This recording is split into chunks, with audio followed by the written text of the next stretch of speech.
আসসালামু আলাইকুম। আহ, দেশের চলমান পরিস্থিতি নিয়ে একটা অপ্রয়োজনীয় ভিডিও বানাইতে আসলাম। হয়তোবা কথাগুলো শোনা কারো দরকার নেই, বাট বলছি আর কি। সেটা হচ্ছে যে আমাদের গতকালকেই দেখলাম যে, অর্থাৎ কত তারিখ, 27শে জানুয়ারি 2024, ঢাকা কলেজ এবং ঢাকা বিশ্ববিদ্যালয়ের মধ্যে মারামারি হয়েছে। তার আগের দিন অর্থাৎ 26শে জানুয়ারি 2024 ইন্টারমিডিয়েট পড়ুয়া যেসব ছাত্ররা আমাদের আছে তারা হচ্ছে রাজপথে নেমেছিল, ইউজিসির সামনে ঘেরাও করেছে।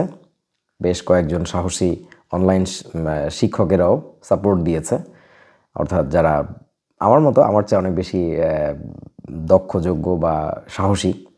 আমি তো ভীতু। তো তারা খুব সসম্মানে, আমি খুবই সম্মান জানাই, রেসপেক্ট জানাই, আই মিন স্যালুট জানাই, যেহেতু আমি নিজে থাকতে পারিনি, তারা থেকেছিল তাদের পাশে। সেটা ছিল হচ্ছে কি নিয়ে, যে গুচ্ছ পদ্ধতি বহাল নিয়ে। এবং আমার কাছে মনে হয়েছে এটা আসলে আমরা সবসময় কেন জানি ছোট ছোট আগাছা ছাঁটাই করছি, আমরা মূল সমস্যাটার দিকে মনোযোগ দিচ্ছি না। এই যে গুচ্ছ পদ্ধতি রেখে যেটা হবে, ফর্মের দামটা আসলে কমানো দরকার ছিল। মেইন দরকার ছিল ফর্মের দামটা কমানো। এটা নিয়ে আমরা কেউ কথা বলতে পারি নাই। যদি আমি বলেছিলাম শুরুর দিকে, হয়তো কারো কর্ণপাত হয় নাই বা ওইভাবে মনোযোগটা টানে নাই। আমি এখনও বলছি, গুচ্ছ পদ্ধতি এখনও বহাল রাখা হয়েছে, হয়তো বা কালকের মধ্যে আরও ডিটেল জানা যাবে। কিন্তু ট্রাস্ট মি, প্রত্যেকটা বিশ্ববিদ্যালয়েরই স্বায়ত্তশাসিত ক্ষমতার অধীনে থাকায় তাদের সে অধিকারটা আছে যে তারা কিভাবে পরীক্ষা নিবে, তারা তাদের ছাত্র বাছাই করবে, সেই স্বাধীনতা তাদের থাকা। সেখানে গুচ্ছ পদ্ধতি হইলে অনেক সমস্যা হয়। আবার গুচ্ছ পদ্ধতির ডেফিনেটলি অনেক সুবিধাও আছে, সুবিধা অসুবিধা মিলেই। কিন্তু মূলত যেটা আন্দোলন করা উচিত ছিল সেটা হচ্ছে যে, আমার কাছে মনে হয় যে ফর্মের দাম এত কেন বেশি রাখা হচ্ছে। যেমন ধরা যাক, জগন্নাথ ইউনিভার্সিটি আর একটা কোন ইউনিভার্সিটি নিয়ে জানি গ্যাঞ্জাম উঠছে যে ওরা যদি এখন গুচ্ছর আন্ডারে থাকেও, তাহলে সেই যে ফর্মের টাকাটা নিল সেই টাকাটা ফেরত দিবে কিভাবে, বা আদৌ দিবে কিনা। তো তার মানে দ্যাটস এ মিসম্যানেজমেন্ট। আমাদের দেশে এগুলা নতুন কিছু না, মানে that's a very common scenario in every cases. মানে টাকা নেয় কিন্তু টাকা কই যায় তার কোনো হুঁশ থাকে না, জ্ঞান থাকে না। তারপরে কথা হচ্ছে যে, মানে যদি গোড়ার কথাটাই বলি, যে টাকা যে এত নিচ্ছে ভর্তি ফর্ম হিসাবে, সেটা বুয়েট থেকে শুরু করে সবাই, কথা হচ্ছে এইটা কতটুকু যৌক্তিক আসলে। এইটা কি কোনো মানে income source of that university? The answer is no. ওই ইউনিভার্সিটির নিজেরই হচ্ছে ওইটুকু এফোর্ট থাকা উচিত যেন সে নিজে একটা ভালো ছাত্র পাবে। যে ছাত্রের কৃতিত্বে, তার গবেষণায়, তার পদচারণায় তার বিশ্ববিদ্যালয়টা বা তার বিশ্ববিদ্যালয়ের ক্যাম্পাসটা বিশ্বজনীন হবে, বিশ্বের দরবারে আরও বেশি মাথা উঁচু করে দাঁড়াবে। এই এই চাহিদাটা প্রত্যেক বিশ্ববিদ্যালয়ের নিজের থাকা উচিত। এটার জন্য একটা ছাত্রকে পরীক্ষা নেওয়ার জন্য যত টাকা হাজার হাজার নেওয়া হচ্ছে তাদের কাছ থেকে, আমি বলবো লুটে নেওয়া হচ্ছে, এটার কোনো রাইট আসলে ইউনিভার্সিটিগুলোর থাকা উচিত না। সো তাদের ভর্তি ফর্মের টাকাটা কমানো উচিত। যেমন আমার মতে, আমি আগেও বলেছিলাম, যদি কেউ এমসিকিউ পরীক্ষা নেয়, লাইক মেডিকেলে বা এইসব যেসব ইউনিভার্সিটি আছে, যদি এমসিকিউ পরীক্ষা নেয়, আমি 300 থেকে 350 টাকার বেশি নেওয়ার কোনো যৌক্তিকতা খুঁজে পাই না। আমি জানি না কেন নেয়, এটা নিয়ে কেন কেউ কথা বলে না, যে কী কারণে আপনি এত টাকা নিচ্ছেন, মানে লাইক কী দিচ্ছেন ওকে আসলে। ও তো এখানে কিছু পাচ্ছে না, ও একটা সুযোগ পাচ্ছে নিজেকে যাচাই করানোর, কিন্তু তারপরেও আসলে বিশ্ববিদ্যালয়ের এফোর্ট থাকা উচিত এখানে বেশি। 300-350 টাকা অনেক হয়ে যায়। বাচ্চাটা তো মানে সারা বাংলাদেশ থেকে বাস ভাড়া দিয়ে, ট্রেন ভাড়া দিয়ে, হোটেলে থেকে সে পরীক্ষাটা দিতে যাবে। এখানে যত পারা যায় নমিনাল একটা ভ্যালু, যেন সে ফর্ম তুলে আবার সে পরীক্ষা দিতে না যায়, যেন এরকম যেন না হয়, এই জন্যই টাকাটা নেওয়া উচিত। আর কিছু বলে আমার কাছে মনে হয় না। মানে তার একটা নিশ্চয়তা যে হ্যাঁ, সে ফর্ম তুলেছে, সে পরীক্ষাটা দিবে। আর যারা লিখিত নিবে, যেমন বুয়েটে নেয়, তারপরে ঢাবিতে এখন পার্শিয়ালি লিখিত নেয়, এইসব জায়গায় আমার কাছে মনে হয় যে 600 টাকা is enough, I guess so. কারণ এটার পিছনেই বিশ্ববিদ্যালয়ের একটা বরাদ্দ থাকা উচিত, যে ভর্তি পরীক্ষার জন্য প্রতি বছর এত টাকা বিশ্ববিদ্যালয়ের পক্ষ থেকে সাবসিডি আসা উচিত। এটা আমার কাছে মনে হয়। এটা কার কি মনে হয় আমি জানি না। সো এইগুলো নিয়ে কথা বলা যায়। তো এইখানে আসলে গুচ্ছ ভাঙা, গুচ্ছ গড়া, এইটা নিয়ে কথা বলাটা অনুচিত আমার কাছে মনে হয়। তবে এখানে আবার একটা কিন্তু আছে। সেই কিন্তুটা কি, আমরা জাতি হিসাবে তো 50 বছরের বেশি পার হয়ে গেলাম, আমার নিজের পর্যন্ত চুলে পাকন ধরছে, কিন্তু আমরা জাতিটা কেন জানি ম্যাচিউর হইতে পারলাম না। মানে একটা ম্যাচিউর মানুষের কথাবার্তা যেরকম হয়, লাইক যে আমি যদি বলি যে হ্যাঁ অমুক বন্ধুকে কথা দিলাম যে আমি তোমার বিপদে পাশে আছি, তুমি আমাকে ফোন দিও, রাতে যত বড় সমস্যাই হোক রাতে দিনে তুমি আমাকে ফোন দিও, আমি আসবো, তোমার এই বিপদে আমি পাশে থাকবো। তো এই ওয়াদাটা করলে একটা ম্যাচিউর মানুষ যেটা করে সেটা হচ্ছে যে সে তার ওয়াদাটা রক্ষা করে, যদি না মাঝখানে কোনো ডিল ব্রেকিং সিচুয়েশন আসে। সে মানে আমরা যেটাকে বলি ম্যানলিনেস, এই ম্যানলিনেস, এই ম্যাচুরিটিতে মনে হয় আমরা পৌঁছাইতে পারি নাই। আমরা জীবনেও কোনো দিন পারবো কিনা আমরা জানি না, কারণ আমাদের শত্রুর যে পরিমাণে প্রকোপ আমাদের উপরে, এবং আমরা জাতি হিসাবে যতটা স্টুপিড, আমাদেরকে সহজেই কিনে ফেলা যায়, আমাদেরকে সহজেই টাকার লোভে অন্ধ করে ফেলা যায়। তো আমি জানি না, সেই ব্রিটিশ থেকে শুরু করে মানে যতবার আমরা পরাজিত হয়েছি, বাংলায় ডেফিনেটলি জয়ের ইয়া আরও বেশি, কিন্তু তারপরে না আমরা একতাবদ্ধ হইতে পারি না এইভাবে, কারণ আমাদের দেশে মনে হয় নাতিশীতোষ্ণ ব্যাপারটার কারণে আমরা খুব আদুরে, এই যা হচ্ছে হোক একটা মেনে নেই আর কি, কিন্তু আমরা সচেতন না আর কি। আমাদের ম্যাচুরিটির যে ঘাটতিটা, যার ফলে সমস্যাটা যেটা হয়, 2024 সালে ভর্তি পরীক্ষায় কী নিয়মে কোন ভার্সিটিতে কিভাবে পরীক্ষা নিবে সেই জিনিসটা জানান দেওয়া হয় পরীক্ষা নেওয়ার কয়েক মাস আগে। এইটা কেন? এইটা কেন? আমার কাছে তো মনে হয় যে কোনো একটা বিশ্ববিদ্যালয় এই বছর কী নিয়মে পরীক্ষা নিবে সেটা কমপক্ষে 2 বছর আগের ঘোষণা দেওয়া একটা নিয়মে নেওয়া উচিত। আর এই যে করোনা পরবর্তী সময় থেকে আমরা একটা নাটক শিখছি, 1971-এ এটা করা হয়েছিল যে কিছু একটা দেশে হইলেই short syllabus, short syllabus, short syllabus. মানে আমি বুঝি না, পরীক্ষাটা যদি এমন হয় যে যোগ্যতা যাচাইয়ের মাধ্যম, এখানে কেন এত বারবার সিলেবাস কাটিংয়ের ইস্যু চলে আসে? সত্যি কথা বলতে মেধাবীরা অদম্যই হয়, মেধাবীদেরকে আটকে রাখা যায় না রে ভাই। ওই স্কুল বন্ধ ছিল, কলেজ বন্ধ ছিল, মেধাবীরা আসলে স্কুল কলেজ ডিপেন্ডেন্ট হয় না, তারা কোচিং ডিপেন্ডেন্টও হয় না। তারা যা পাওয়ার তারা ঠিকই অর্জন করে নেয়, যে কোনোভাবে হোক অর্জন করে নেয়। তো যদি অর্জন করে না নেয়, আমাদের দেশের সিস্টেমগুলো তো করাপ্ট কেন যে একটা ছেলে পড়ালেখা দিয়েই শুধুমাত্র জীবনে উন্নতি করতে হবে? এইটা মানে কোন সভ্য দেশের নিয়ম? ইউরোপ আমেরিকায় গেলে কত মানুষই তো দেখা যায় তার শিক্ষাগত যোগ্যতা স্কুল পাস, সে কলেজের গণ্ডিতেও পা রাখে নাই, কিন্তু তার সে জীবনে সে সফল। তার কারণটা হচ্ছে দেশের সামগ্রিক ব্যবস্থাটা হচ্ছে ওই রকম পজিটিভ। কেউ ব্যবসা করতে চাচ্ছে, সে ব্যবসার একটা সুষ্ঠু পরিবেশ পাচ্ছে। কেউ চাকরি করতে চাচ্ছে, সে চাকরির একটা সুস্থ প্রতিযোগিতা পাচ্ছে, একটা পরিবেশ পাচ্ছে। কিন্তু আমাদের দেশে সব কিছুতে যে খাই খাই ব্যাপারটা, এই খাই খাই ব্যাপারটার জন্য আমরা মনে হয় না উঠতে পারবো আর কি। মানে এই যে শর্ট সিলেবাস করে দিয়ে অমুক তমুক নাটক করি, মাসে মাসে নিয়ম বদলাই, পরীক্ষার 2 মাস আগে স্যাররা একটা ঘোষণা দিল যে এবার এইভাবে নেওয়া হবে, এই নাটকগুলা থেকে বের হয়ে আসতে হবে। ভার্সিটিগুলোতে আমার কাছে মনে হয় ওই ম্যাচুরিটিটা আসা উচিত, যে তারা একটা ছাত্র ইন্টারমিডিয়েটে যখন ওঠে তখনই তাকে জানিয়ে দেওয়া উচিত যে তোমাদের বছরের ভর্তি পরীক্ষাটা কিন্তু এই নিয়মে হবে। এইগুলোর জন্য আমরা কেউ কথা বলি না, বলবও না, কারণ আমরা আসলে দূরে দেখতে পাই না। আমি যেটা বুঝি আমার আশেপাশের মানুষজন দেখে বা বর্তমানে বাংলাদেশের সবাইকে দেখে মোটামুটি আমরা বেশি দূরে দেখি না, আমরা খুব কাছে একটা ছোট উদ্দেশ্যর জন্য। ওই যে কোন কবি জানি লিখছিলেন না যে আমি সম্ভবত একটা ফুলের জন্য মারা যাব, আমি কী জানি কিসের জন্য জানি মারা যাব, হ্যাঁ পাখির জন্য মারা যাব। মানে আমরা মনে হয় এরকম এই ছোট ছোট জিনিসগুলো নিয়ে আমরা বিগার পিকচারটা দেখি না, যে আসলে দেশ জাতি গঠনের জন্য কি করা লাগবে, কতটুকু মানে কি বলো এটাকে হেড স্ট্রং হওয়া লাগবে, বাংলায় মনে হয় ঘাড়তেড়া বলে আর কি, আমি জানি না ইংরেজিটাও হয়েছে কিনা তাও জানি না, হোয়াটএভার। সো আমাদের অতটুকু স্ট্রেংথ, অতটুকু ম্যাচুরিটি, অতটুকু ম্যানলিনেস আমার মনে হয় দরকার। এটা যতদিন আমরা অর্জন করতে পারবো ততদিন আমরা ওই যে ইউজিসির সামনে ঘেরাও কর্মসূচি, আজকে ঢাকা কলেজ, ঢাকা বিশ্ববিদ্যালয়ের মারামারি, মানে এই নাটকগুলো করতেই থাকবো আর কি। সো এ ছোটোখাটো জিনিস নিয়ে আমার আসলে কথা বলতে ইচ্ছা করে না, মানে এবং এগুলো দেখায় আমরা কেউ কেউ হিরো হয়ে যাই, মানে বুলশিট। মানে আমরা বড় সিনারিওটা, যাই হোক। তো আশা করি এটা থেকে পরিত্রাণ পাবো। তবে এটা পরিত্রাণ পাওয়ার জন্য যেটা দরকার সেটা হচ্ছে সত্যি কথা বলতে আমাদের নেতা নির্বাচন সমস্ত ক্ষেত্রে, ছোট ছোট জায়গা থেকে শুরু করে বড় জায়গার সমস্ত জায়গার নেতা নির্বাচন সঠিক হইতে হবে। যদি আমরা অযোগ্য নেতার অধীনে থাকি তাহলে সবসময় এরকম সমস্যা হইতে থাকবে। এবং আমি দৃপ্ত কণ্ঠে একটা কথা বলতে চাই, আমার এই ক্ষুদ্র জ্ঞানে আমি যতটুকু জেনেছি, যতটুকু বুঝেছি, without any kind of political bias, প্রত্যেকটা মানুষই পলিটিক্যাল, সো বাট আমি পলিটিক্যাল বায়াস ব্যতি রেখেই কথাটা বলতে চাই। সেটা হচ্ছে যে আমার দেখা বাংলাদেশ সবচেয়ে ভালো যে 2টা শাসনামল পাইছে সম্ভবত, 2টা তো সেকেন্ডটা তো বলা যাচ্ছে না, এটা ডিপেন্ড করে আসলে আমরা কিভাবে সাপোর্ট দিচ্ছি তার উপরে। তবে আমার কাছে মনে হয় শহীদ প্রেসিডেন্ট জিয়াউর রহমানের শাসনামলটা ছিল যে নেতৃত্ব আমরা বেশি দিন উপভোগ করতে পারি নাই, আমাদের জাতীয় উপভোগের কপালটা হয় নাই, সেটা রয়ের মাধ্যমে হোক বা যেভাবেই হোক। আমি আর ওই রাজনীতির দিকে যাচ্ছি না, ইতিহাসের লোক অনেক আছে তারা বলবে। আর 2 নাম্বার হচ্ছে আমাদের ডক্টর মোহাম্মদ ইউনূসের যে আমলটা আমরা পার করতেছি এখন বর্তমানে, এটা জানি না কতদিন দীর্ঘায়িত হবে বা কিভাবে শেষ হবে। দোয়া করি সর্বাত্মকভাবে যেন এটা ভালোভাবে শেষ হয় এবং এটার যেন পরিপূর্ণ সুফল আমরা বাঙালিরা ভোগ করতে পারি। সো এই জিনিসটার দিকে আমাদের মনোযোগী হওয়া দরকার।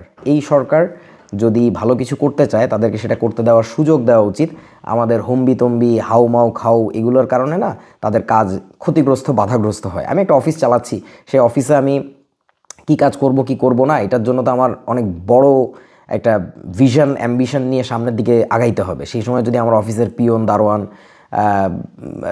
সবাই এসে আমাকে প্রতিদিন ডিস্টার্ব করতে থাকে, স্যারও না আমাকে ভেঙ্গাইছে, স্যারও আমাকে চিমটি দিছে, স্যারও আমি চা নিয়ে যাচ্ছিলাম আমাকে গুতা দিছে, হ্যাঁ আমি রান্নাঘরটা কেন এই যে আমার আপনার অফিসের মেইন দরজার সামনে হবে না, হ্যাঁ রান্নাঘরটা কেন চিপার মধ্যে হবে, আমাকে কেন এই স্কেলে বেতন দিবেন না, মানে ভাই হ্যাঁ এগুলো সবই দেখতে হবে। আমি কাউকে ছোট করছি না, কিন্তু কি প্রয়োজনীয়তার তো একটা মাত্রা আছে, তাই না? আমরা এতদিন চুপ করেছিলাম, আমরা আমাদের দাবি দাওয়া পেশ করতে পারি নাই স্বৈরাচারের বিরুদ্ধে, কিন্তু আমাদের তো একটু ধৈর্যও ধরতে হবে, ঠিক আছে? সো এই জিনিসগুলো আমার মনে হয় মাথায় রাখা উচিত। আর আমি একটা কবিতা বলবো, কবিতাটা হচ্ছে আমাদের অক্টাভিয়া বাটলারের, তাকে যারা চিনেন তারা চিনেন, যারা চিনেন না সমস্যা নেই, চিনে নিয়েন আর কি। কবিতাটা হচ্ছে, choose your leaders with wisdom and forethought. To be led by a coward is to be controlled by all the coward fears. কাপুরুষ দিয়ে পরিচালিত হইলে তো কাপুরুষের মতো ভয় মনের মধ্যে ঢুকবেই, স্বাভাবিক ব্যাপার। To be led by a fool is to be led by the opportunists who control the fool.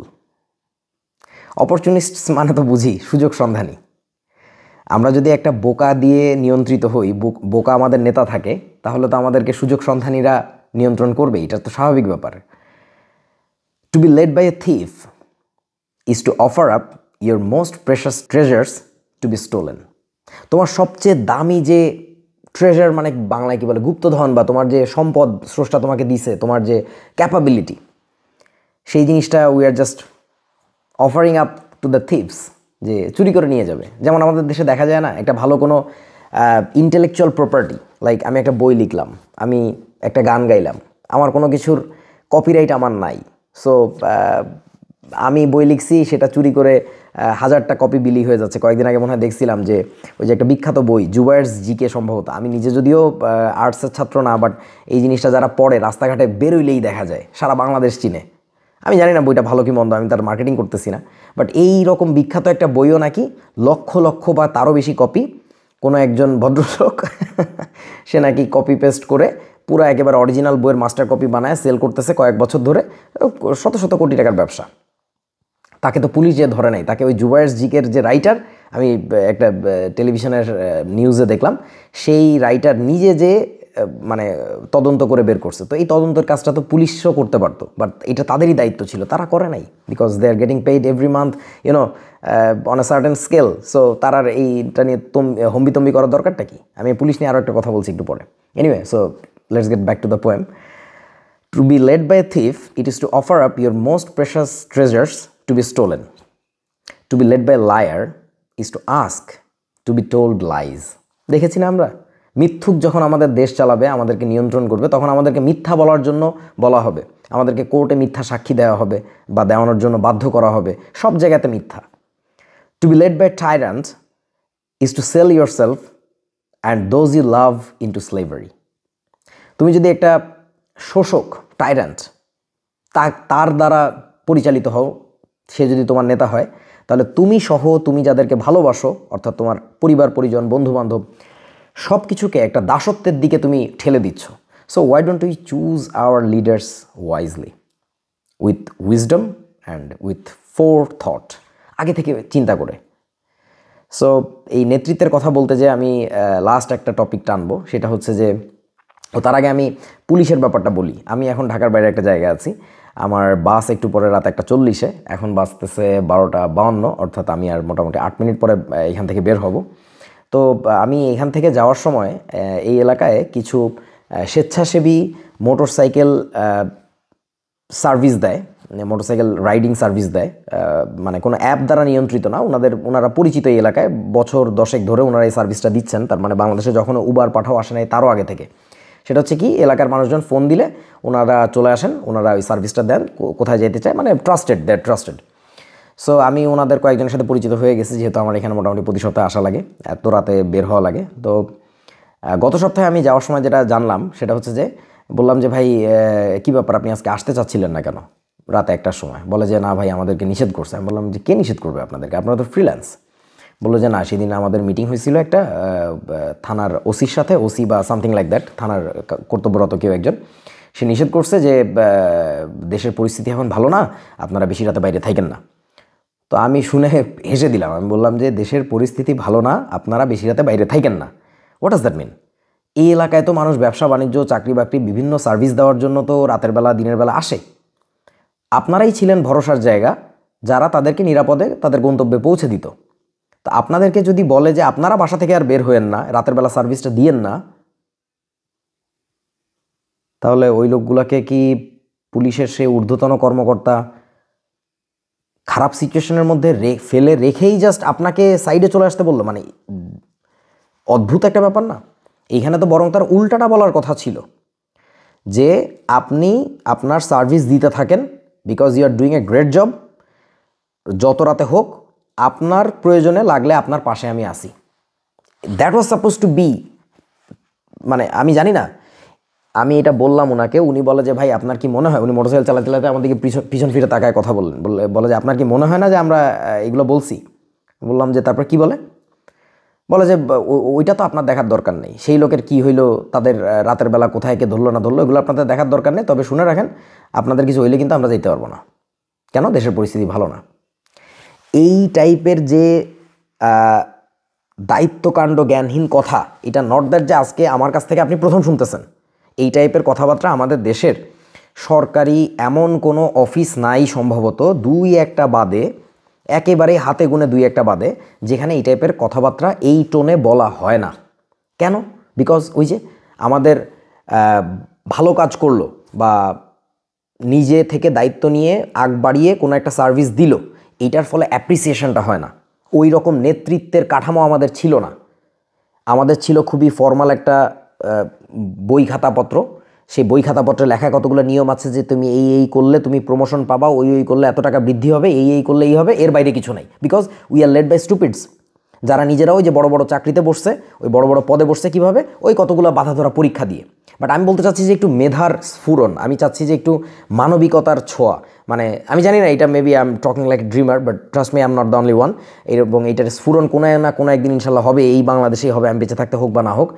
যেদিন আসলে মেধার বা মানুষের শ্রমের মূল্য পাওয়া যাবে। তো এই হচ্ছে সিনারিও আমাদের। এইগুলো থেকে ভেঙে বের হয়ে আসার জন্য আমাদের ভালো নেতা দরকার। তো ভালো নেতার জন্য আবার কি করা যায়? আমি কোনো বিশেষ রাজনৈতিক দলের কথা বলবো না, আওয়ামী লীগ তো বটেই না, বাংলাদেশ থেকে চিরতরে বিদায় দিয়ে দেওয়া উচিত। এটা নিয়ে যারা মানে মায়া কান্না দেখাচ্ছে, এদেরকে চড়ায় থাবড়ায় বা যে কোনোভাবে হোক, আমি জানি না, forgive my language, if I am রং, মানে এদেরকে বোঝানো উচিত। বা আমি জানি না কীভাবে আল্লাহ হেদায়েত দিবে, যে এটা আসলে কি কোন মানে সাহসে আমরা বলি যে আওয়ামী লীগকে আবার পুনর্বাসন করা হোক বা কিছু একটা, অমুক তমুক স্টুপিড মার্কের কথাবার্তা। সো সে বিএনপি আসুক, জামাত আসুক বা ছাত্রদের কোনো দল আসুক, আমি বলবো যেটা, যে আমি এর কোনোটারই পক্ষে না, forgive me for that, you may not, I don't care. But আমি একটা পার্সোনালি মডেল দিয়েছিলাম, এটা নিয়ে হাসতে পারি আমরা কিছুক্ষণ এখন, যে হ্যাঁ কি জ্ঞানী আসছে, জ্ঞানী একটা মডেল দিছিল। Yes, that was named by me as blockchain governance model. So এই ব্লকচেন গভর্নেন্স মডেল আমি সংক্ষেপে নাম দিয়েছিলাম বিজিএম নিয়ে চাইলে আমি কমেন্টের প্রথম ঘরে আমি লিঙ্কটা দিয়ে দিব, ওটা ডিটেল ভিডিও দেখতে পারে। ওটা সম্ভবত আমি অগাস্টের 4 তারিখে ভিডিওটা আপলোড করেছিলাম, অর্থাৎ হাসিনা পালানোর ঠিক আগের রাতে আর কি। তো ওইখানে আমার ভবিষ্যৎবাণী যা যা ছিল তার সাথে একটু মিলায় দেখতে পারেন যে আমার কথা কতটুকু মিলে গেছে এখনও পর্যন্ত। আমি যে কথাগুলো বলেছিলাম যে লাইক শিক্ষিত লোকদেরকে সামনে আসতে হবে, সেইটারও মনে হয় এই যে সংস্কার কমিশন থেকে রিপোর্ট গেছে সিমিলার কথা, যে কমপক্ষে স্নাতক পাস না হইলে হচ্ছে চেয়ারম্যান বা মেম্বার পদে দাঁড়ানো যাবে না। মানে এই টাইপের যে সংস্কারগুলো দরকার, এই যে কথাগুলো, এগুলো মনে হয় আসতেছে অলরেডি, বাট আমার কথাটা একটু দেরিতে মানুষ বুঝতেছে। তার মানে কি আমি অনেক আগে চিন্তা করে ফেলছি কিনা আমি জানি না, মানুষের সাথে মনে হয় গিয়ার আপ হয় না এই কারণে, বা আমার ভিডিওটা বেশি মানুষের কাছে পৌঁছায় নাই, চাইলে দেখতে পারেন। সেখানে আমি কি বলেছিলাম আমি সংক্ষেপে আবারও বলে দিচ্ছি। কোনো রাজনৈতিক দলের হয়ে আমরা কারো নেতৃত্ব নিব না। আমাদের দেশের শিক্ষাক্ষেত্রে ধরা গেল কামরুল হাসান মামুন স্যার বা এই টাইপের যে কোনো একজন সাহসী, দক্ষ, ম্যাচিওর মানুষ তার অধীনে থাকবে শিক্ষাক্ষেত্র, বিজনেস, স্বরাষ্ট্র, পররাষ্ট্র, প্রত্যেকটা সেক্টরে এরকম যোগ্য দক্ষ মানুষরা থাকবে। আমরা তাদেরকে ভোট দিব।